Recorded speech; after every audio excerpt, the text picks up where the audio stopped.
What up, Team Legends? I'm just going to go over real quick to a clip to show you guys exactly what my favorite cardio is for high intensity interval training. I don't do this for steady state cardio, for medium steady state or low intensity steady state. I'm just referring to my HIIT training, high intensity interval training. A lot of you guys do stairs, treadmill, sprints, things like that. Nothing wrong with that, but I wanted to share mine. And then after you guys see the clip, I'm going to show you guys me real time going through a few intervals here. This is coming up on my Muscle Mayhem show.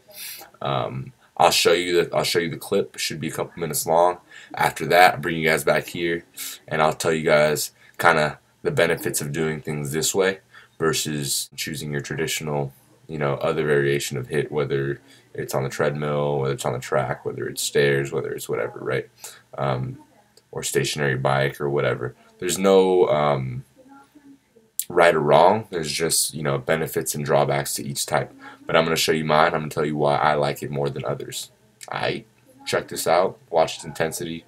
And yeah, I'll talk about it after. See you soon.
Welcome back, ladies and gentlemen of Team Legends International.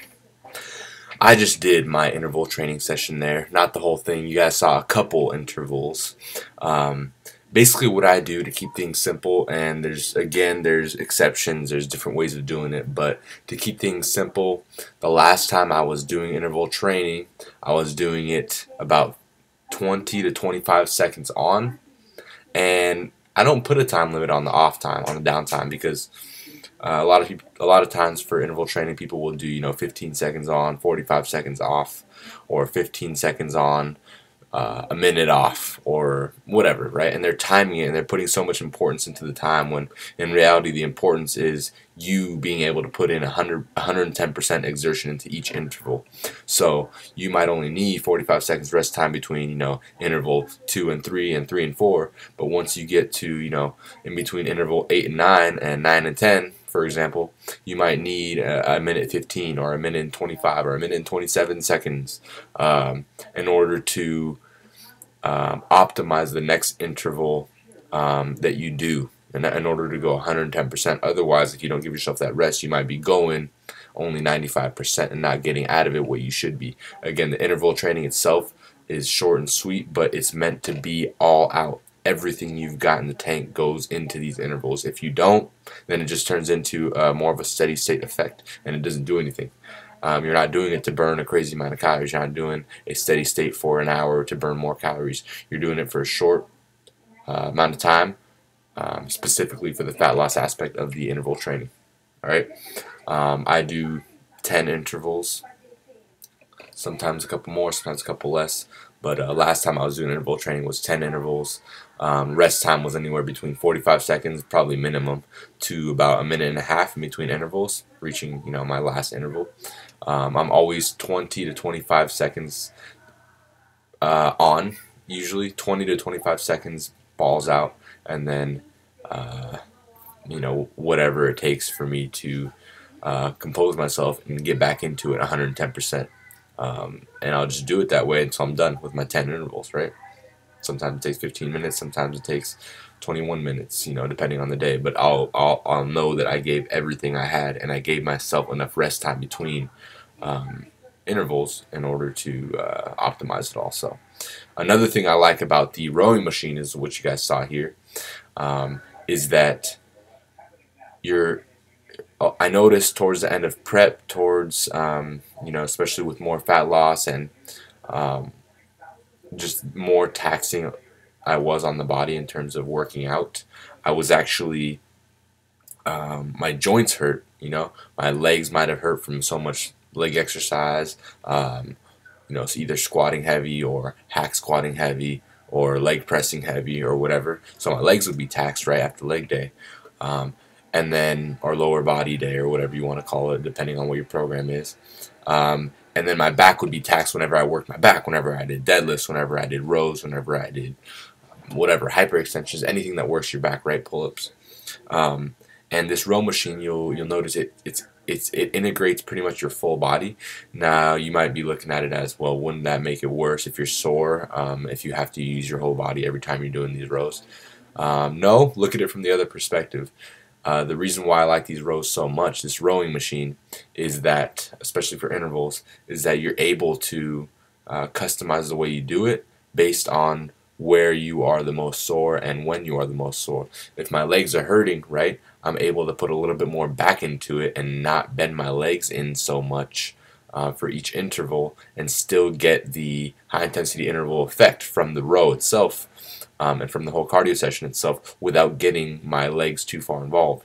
Now, if my legs are completely rested and my back's just destroyed from deadlifts or Romanian deadlifts, or like I said, hyperextensions or low rows or whatever it is that I did to work my lower back, my lower lats, my erectors, whatever, I'm able to keep my torso more upright, and that's exactly what I did on those days when my back was taxed. I kept my torso more upright, and I bent in a little bit more with my legs.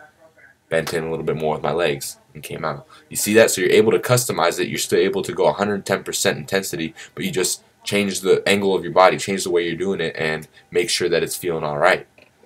You can't really do that with a sprint, with a Stairmaster, even with a stationary bike. Now, there's benefits to each type. You might find one's more comfortable than another. You might never consider sprints ever. You might be the type that only likes sprints. But if you're reaching a point in your dieting, you're reaching a point where things are starting to be taxing, if you have one of these row machines, try it out. I was skeptical about it. I didn't want to do it. I don't like to get out of my routine, but it was definitely worth it. It was eye-opening. It helped me out a lot. It helped me push through. It was like a light at the end of the tunnel, like, damn, this made things easier, and it's effective. So try it out. Try it out. Tie your shoes in. Go all in. Get as yucky as possible. Alright guys, a little tip for you guys. Figured I'd help you guys out. Hopefully this video helped. If you liked it, like it. Help me out. Share it. This is probably a unique one. I don't think there's too many videos on types of cardio or types of HIIT training, but I think it can help people out. So, Team Legends, signing out. Peace.